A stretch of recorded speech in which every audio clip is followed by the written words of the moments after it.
शेख रोहिल असगर साहब, thank you so much for your time. आज एयाज सादिक साहब ने कहा है कि हमारा इत्तेहाद बाकी जमातों से भी होगा, लेकिन वो इलेक्शन के बाद होगा। कब होगा हम बताएंगे।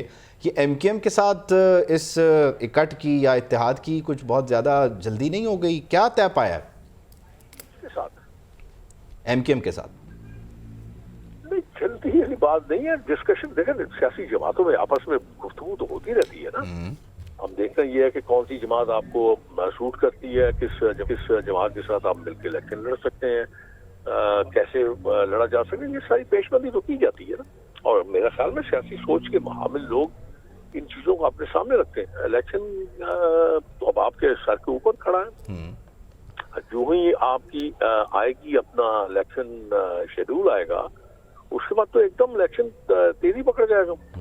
आपकी जो कैंपेन है वो तो बहुत तेज चली जाएगी ना। फिर तो उसमें वक्त बहुत कम रह जाएगा, 2 महीने का टाइम होगा और उसी में आपने सब कुछ करना है। किसके साथ आपने मिलकर इलेक्शन लड़ना है, किसके साथ आपने ज्वाइन करना है, ये सारा कुछ तय करना पड़ेगा ना। उससे पहले जब आप अपनी टिकटों का फाइनल करेंगे तो उसमें देखता है किसी के साथ आपने मिलकर लड़ना, तो फिर आपको उसके सीट एडजस्टमेंट भी तो करनी होती है ना। ये थोड़ी होता है कि बस आपके साथ मिलकर इलेक्शन लड़ेंगे, तो कैसे लड़ेंगे? हाँ, वो तो कमेटी बना दी।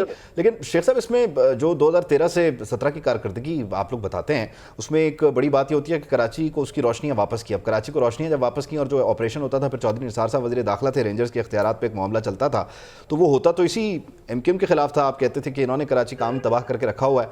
आज फिर आप उस एमकेएम के साथ बैठ रहे हैं तो लग के, वैसे तो आप 16 महीने में बैठे हैं, अब दोबारा जब बैठेंगे मियाँ साहब खुद, तो कैसा लगेगा? मुझे एक बात बताएं जरा, मैं आपसे वैसे एक बात पूछता हूँ। आपको याद होगा कि एक जमाने में एएनपी पे भी आपने ये इल्जाम लगाए थे। किस जमात पे आपने इल्जाम नहीं लगाया, लेकिन उन इल्जामात का ये थोड़ी होता है कि लोग इससे सीखते रही हैं या लोग उसको अपना रास्ता तब्दील नहीं करते। तो एमकेएम, अब तो वो एमकेएम तो रही नहीं। अब तो एमकेएम बिल्कुल डिफरेंट शक्ल में आ गई ना, मुख्तलिफ शक्ल में है ना।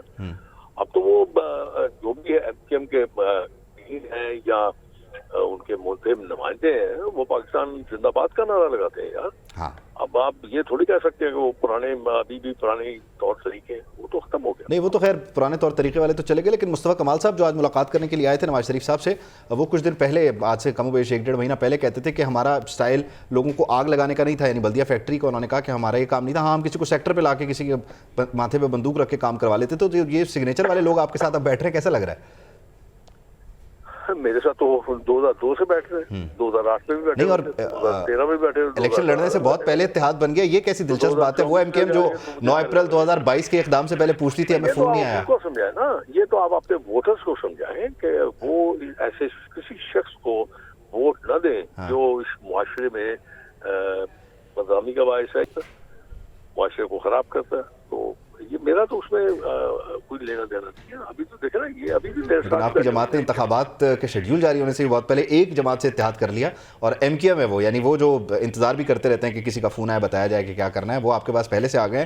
तो इसको हम समझें कि हवा आप ही की तरफ है। देखिए, मैं आपको गुजारिश करूँ, सियासी लोग जो है उन्होंने सियासत करनी है। अब कहाँ उन्होंने करनी है, किसके साथ वो ज्यादा कंफर्टेबल है, शायद आपको मेरे ख्याल में साथी तौर पे मियां नवाज शरीफ साहब की फितरत और आदात का इल्म नहीं है। काफी कम्प्रोमाइजिंग है, बहुत ठंडे दिमाग के आदमी है और किसी चीज को अपनी गिरा में बांध के नहीं रखते। ये इस किस्म की बातें जो है ना, वो बेहतर फैसला करते हैं।